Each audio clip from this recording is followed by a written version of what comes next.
1 në 5 persona ka alergji që nuk e kupton. Hunë të bllokuara, kollitje, kruajtje trupi. Por, ato analiza që janë përcaktuese për të parë alergjin janë IgE-ja totale dhe IgE-ja specifike. IgE-ja totale është si një kamër sigurie, e cila tregon gatishmërinë e trupit ton për një alergen që futet në trupin ton. Mund të jetë ushqim, mund të jenë fruta të thata, mund të jenë shumë gjëra që ne konsumojmë ose kremra ose gjëra nga më të ndryshmet.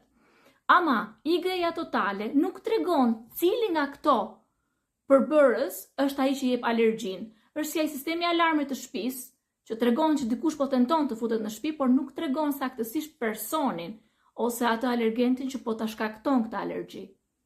Kur testi i IgE-s është i lartë, na tregon se sistemi ton mbrojtës ose sistemi alarm i trupit ton është okay, po punon, po vepron për të mbrojtur trupin ton.